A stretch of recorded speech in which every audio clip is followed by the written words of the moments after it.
Hi hello दोस्तों, नमस्ते, राम राम, सुप्रभात। एक बार फिर से आप सभी का स्वागत है आपके अपने चैनल आद्या एकेडमी में। और मैं हाजिर हूँ एक नई वीडियो के साथ। तो दोस्तों, जैसे हमने छंद का एक वीडियो हमने स्टार्टिंग में छंद किसे कहते हैं, छंद के कितने प्रकार होते हैं, ये सारी चीज़ें हमने एक वीडियो में जान लिया है।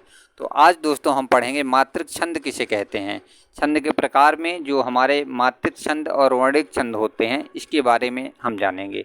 और अगर आप हमारे चैनल पर नए हों तो आप वीडियो को देखिए, और वीडियो को अगर आपको ये वीडियो पसंद आए तो हमारे चैनल को सब्सक्राइब ज़रूर करें, ताकि अगली आने वाली इम्पॉर्टेंट वीडियो जो है वो आपके पास सबसे पहले आए। तो चलिए हम आते हैं अपने वीडियो पर। तो प्रकृति के अनुसार जो है छंद कितने प्रकार के होते हैं। देखिए, प्रकृति के अनुसार अगर पूछेगा तो छंद के 3 प्रकार होते हैं। मात्रिक छंद होता है, वर्णिक छंद होता है और मुक्तक छंद होता है। लेकिन अगर मुख्य रूप से अगर जाना जाएगा तो मुख्य रूप से छंद हमारे 2 ही प्रकार के होते हैं। कितने प्रकार के? 2 प्रकार के होते हैं। एक आपका मात्रिक छंद आता है, एक वर्णिक छंद आता है। और मात्रिक छंद किसे कहते हैं? तो मात्रिक छंद होता है जिसमें मात्राओं की गणना की जाती है, उसमें मात्रिक छंद होता है। और जिसमें वर्णों की गणना की जाती है उसे हम क्या कहते हैं? वो वर्णिक छंद कहते हैं। ठीक है। और मात्रा किसे कहते हैं वो हमने आपको बता ही दिया है कि मात्रा किसे कहते हैं। मात्रा में, ठीक है, मात्रा हमारी 2 प्रकार की होती है, एक लघु होता है और एक गुरु होता है। लघु को हम किससे? पाई के द्वारा, और गुरु को हम वर्तुल रेखा के द्वारा हम प्रदर्शित करते हैं। तो चलिए हम आते हैं अपने मात्रिक छंद पर। और मात्रिक छंद को 3 भागों में विभक्त किया गया है। कितने भागों में? मात्रिक छंद को हमने 3 भागों में विभक्त किया है। वो कौन कौन से? आपका एक सममात्रिक छंद होता है, एक अर्ध सममात्रिक छंद होता है और एक विषम मात्रिक छंद होता है। देखिए, सममात्रिक छंद क्या होता है? सममात्रिक छंद वो होते हैं जो सम संख्याओं में जो विभक्त होते हैं उन्हें हम सममात्रिक छंद होते हैं। जैसे मतलब जिसकी मात्राएं जो है सम मात्रा में होंगी, ठीक है, जिसकी मात्राएं किस में होंगी? सम संख्या में होंगी। जैसे आपका 2, 4, 6, मतलब उसकी मात्राएं जो है 2 से डिवाइड हो जाएं, उसको हम क्या कहेंगे? उसको हम कहेंगे सममात्रिक छंद कहेंगे। जैसे आपकी चौपाई होती है, तो चौपाई में कितनी मात्रा होती है? चौपाई में 16 मात्राएं होती हैं। और इसको आपको इसी प्रकार याद करके भी आपको चलना है कि सममात्रिक छंद में कौन कौन से छंद आते हैं और उसकी कितनी मात्राएं होती हैं। तो चौपाई में हमारी जो है 16 मात्रा होती है। ठीक है। और ये हमारे सममात्रिक हैं। रोला में कितने हैं? रोला में हमारे 24 मात्रा होती है। गीतिका में 26 मात्रा होती है। और हरिगीतिका में हमारे 28 मात्रा होती है। तो रोला में कितनी होती है? रोला में 24, गीतिका में 26 और हरिगीतिका में 28 मात्रा होती है। और चौपाई में हमारे 16 मात्राएं होती हैं। कितनी होती हैं? 16 मात्राएं होती हैं। अब आपका अर्ध सममात्रिक छंद क्या होता है? अर्ध सममात्रिक छंद उसे कहते हैं जिसमें आधा सम हो, मतलब आधा सम मात्रा वाली हो और कुछ उसके विषम मात्रा वाली हो, उसे हम अर्ध सम मात्रा, मतलब सम और विषम में बटा हो या तो विषम में हो, ऐसे हो सकता है। ठीक है।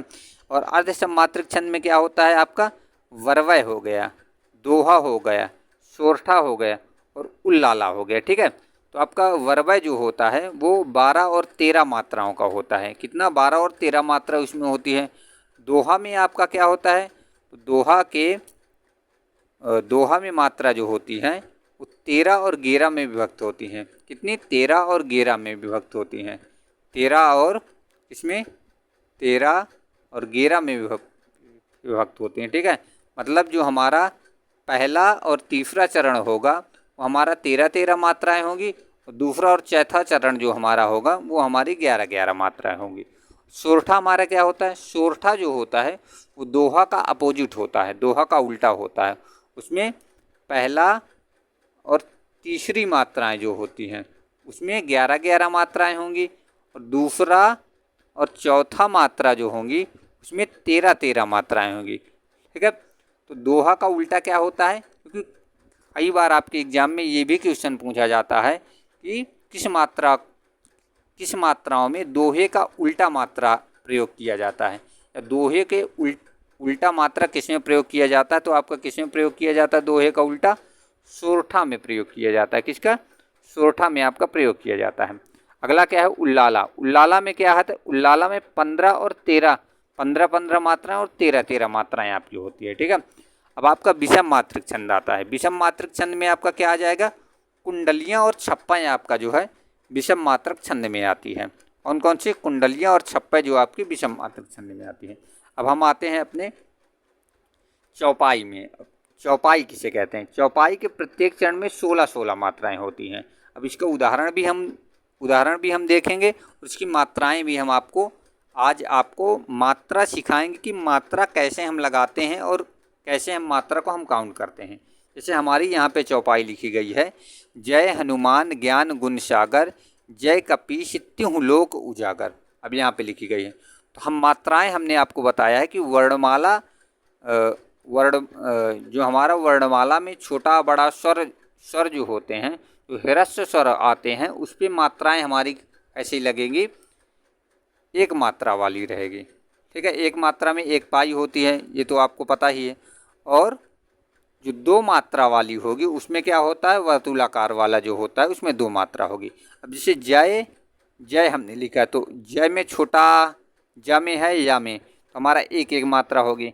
हनुमान, हनुमान में एक एक, क्योंकि छोटा ऊ है। अब देखिए आपका जो है छोटा आ, इसमें छोटा आ आपका हो गया, छोटी ई हो गया, छोटा ऊ हो गया और ऋषि ये आपका हो गया।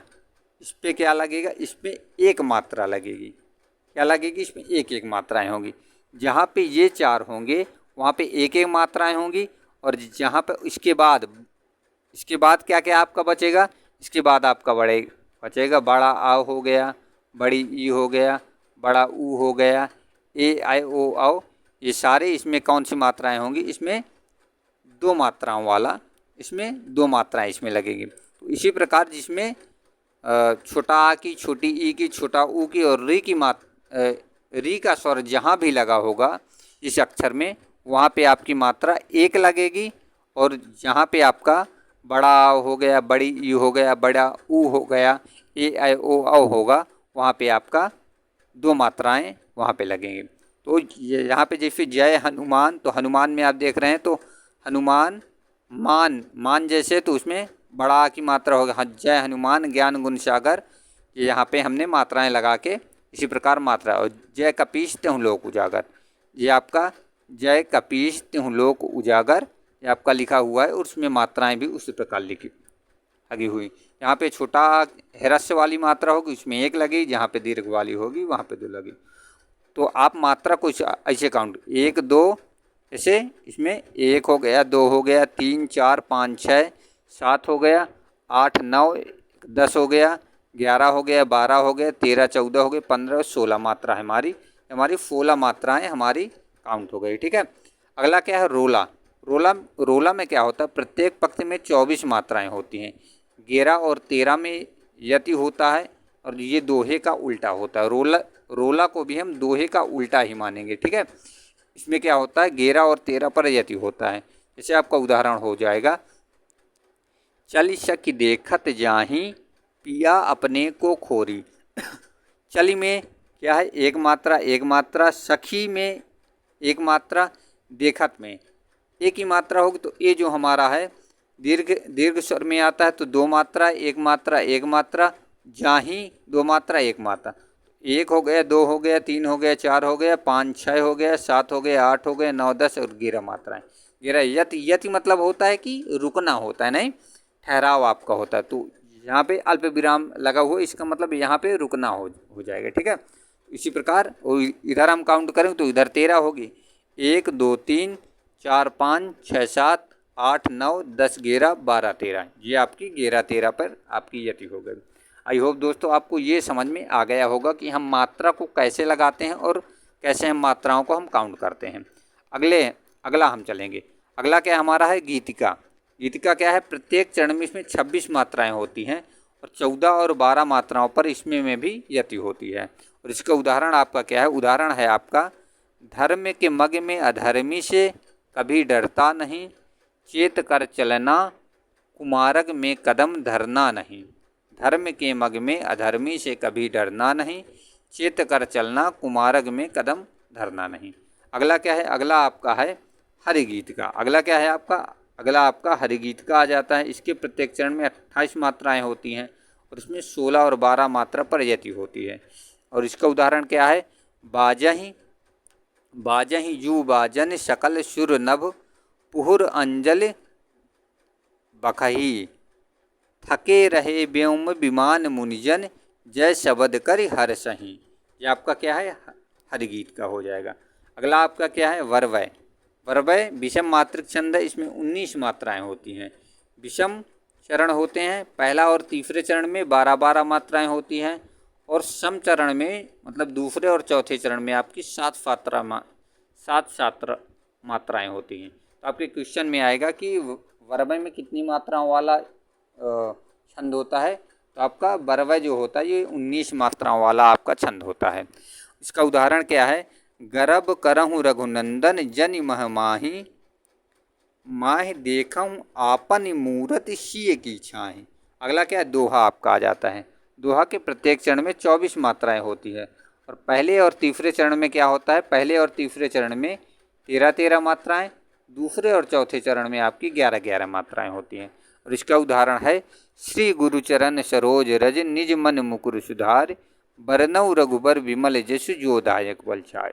अब जैसे इसमें है तो इसमें हम मात्रा लगा के हम देख लेंगे, ठीक है। जैसे बरनऊ है तो एक, इसमें हम मात्रा लगाएंगे तो 1 2 3 4 5 6 7 8 9 10 11 12 13, ये आपकी 13 मात्राएं इसमें हो गई, ठीक है।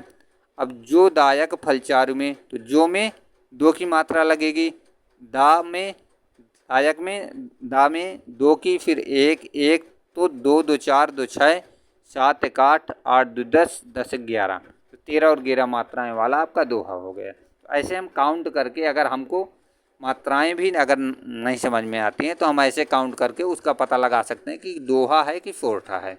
अब सोरठा क्या होता है? सोरठा जो होता है ये दोहा का उल्टा होता है। इसके प्रथम और तृतीय चरण में 11-11 मात्राएं होती हैं, द्वितीय और चतुर्थ चरण में इसका 13-13 मात्राएं होती हैं। जैसे इसका उदाहरण हो जाएगा, जो सुमिरत सिद्धि होए, गण नायक करिवर बदन, करहूँ अनुग्रह सोए, बुद्धिराश शुभ गुण सदन। ये आपका हो जाएगा, ठीक है। इसको हम क्या कहेंगे? इसे हम फोरठा कहेंगे। अगला क्या है आपका? अगला आपका उल्लाला हो जाता है। अगला क्या है आपका? उल्लाला।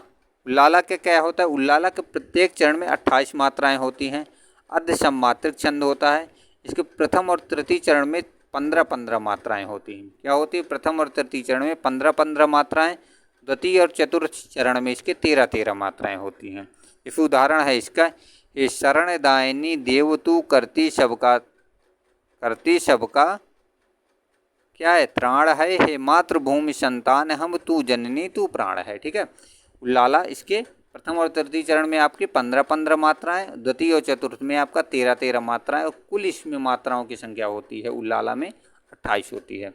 अगला क्या है? कुंडलियाँ। कुंडलियाँ आपका विषम मात्रिक छंद है। इसके 6 चरण होते हैं। कुंडलियाँ जो हमारी होती हैं इसमें 6 चरण होते हैं। और इसमें 6 चरण कैसे होते हैं? ये जो है दोहा और रोला से मिलकर बनता है। तो आपके एग्ज़ाम में आपके डायरेक्ट क्वेश्चन आता है कि ऐसा कौन सा छंद है जो किससे? दोहा और रोला से मिलकर बनता है। किससे मिलकर बनता है? दोहा और रोला से मिलकर बनता है। तो दोहा और रोला से मिलकर क्या बनता है? कुंडलियाँ आपकी बनती हैं, ठीक है, दोहा और रोला से मिलकर। अब इसकी पहचान इसकी क्या है? इसकी आप पहचान करेंगे, उसकी दूसरी पंक्ति का अंतिम चरण तीसरी पंक्ति के प्रथम चरण में आपको दिखेगा। इसकी पहचान है, इसकी दूसरी पंक्ति का अंतिम चरण जो है तीसरी पंक्ति के प्रथम चरण में जरूर होगा, और जहाँ पे ये हो वहाँ पे आपकी क्या होगी? कुंडलियाँ होंगी। जैसे आपको हम यहाँ पे दिखाई दे रहे हैं, घर का जोगी जोगना आन गाँव का सिद्ध, बाहर का बकहंस है हंस धरें गिद्ध। अब देखिए, जैसे आपका दूसरे पंक्ति का अंतिम चरण, तो दूसरी पंक्ति का अंतिम, पहली पंक्ति ये हो गई, दूसरी पंक्ति ये हो गई, दूसरी पंक्ति का अंतिम चरण आपका हो जाएगा हंस धरें गिद्ध। अब ये जो है हंस धरें गिद्ध आपकी तीसरे चरण के पहली पंक्ति में होगा।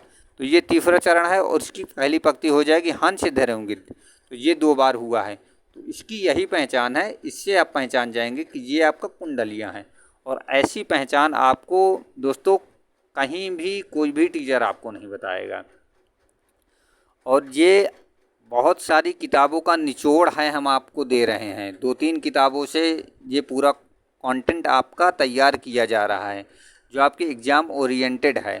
ठीक है, जो चीज़ें आपको एग्जाम्पल से थ्योरी से नहीं समझ में आएगी, उसकी परिभाषा से, तो हम एग्जाम्पल के द्वारा आपको ऐसे बता देंगे ट्रिक के माध्यम से कि आप उस चीज़ को आप पकड़ लेंगे। अब जैसे कुंडलियाँ हैं, तो कुंडलियाँ जो हैं आप इसके उदाहरण से देख करके आप पहचान जाएंगे। इसके दूसरे चरण का अंतिम चरण का जो होगा वो तीसरे चरण पे ज़रूर होगा, तो वहाँ पे आपकी कुंडलियाँ हो जाएगी। ये आपकी पहचान है। अब अगला क्या है आपका छप्पय हो जाएगा। छप्पय विषम मात्रिक छंद, इसमें में भी 6 चरण होते हैं। तो 6 चरण आपका कुंडली और छप्पय में होते हैं। इसके प्रथम 4 चरण में रोला और 2 चरण उल्लाला के होते हैं।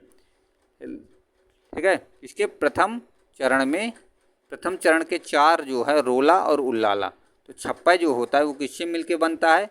रोला और उल्लाला से मिलकर के जो आपका है वो छप्पय आपका मिलके बनता है। ठीक है, और इसमें कितनी मात्राएं होती है? इसमें 28 मात्रा वाला होता है और 15 और 13 होता है। ठीक है, कुंडलियाँ आपका दोहा और रोला से मिलकर बनता है और छप्पय आपका रोला और उल्लाला से मिलकर बनता है। उदाहरण आप इधर देख ही रहे होंगे। तो दोस्तों आपको अब हमारा जो है मात्रिक छंद हमारा यहाँ से कंप्लीट होता है और अब आपका वर्णिक छंद बचा है। तो वर्णिक छंद आपको एक वीडियो में वर्णिक छंद भी आपको करवा दिया जाएगा। तो दोस्तों आपको ये वीडियो कैसा पसंद आया अपनी राय कमेंट बॉक्स पर देना ना भूलें। और अगर आपको ये वीडियो हेल्पफुल लगी हो तो अपने दोस्तों को ज़रूर शेयर करें। और अगर आप नए हो तो हमारे चैनल को सब्सक्राइब करके ज़रूर जाएं, ताकि आपके लिए हम नया कंटेंट, ऐसी ही वीडियो हम आपके लिए नए वीडियो हम आपके लिए बनाते रहें, जो आपके एग्ज़ाम के लिए एकदम टू दी पॉइंट आपके लिए कंटेंट आपके लिए होते हैं। ठीक है, तो और इन सब चीज़ों के लिए बनाने में तो बहुत मेहनत लगती है। तो आपसे कोई प्राइज़ नहीं मांगा जा रहा है, आपसे कोई फीस नहीं ली जा रही है, और आपको एग्ज़ाम ओरिएंटेड चीज़ आपको दिया जा रहा है। और उसके बदले में आपसे क्या मांगा जा रहा है कि आप हमारे चैनल को सब्सक्राइब करिए और एक दो दोस्तों को, अपने जो आपके जिगरी दोस्त हों, जिनको आप चाहते हो कि ये भी हमारे साथ आगे बढ़ें या नौकरी करें, तो उनको भी आप शेयर करिए और उनसे भी बोलिए कि चैनल को ज़रूर सब्सक्राइब करें। चलिए मिलते हैं हम आपको अगली वीडियो में, तब तक के लिए जय हिंद, जय भारत।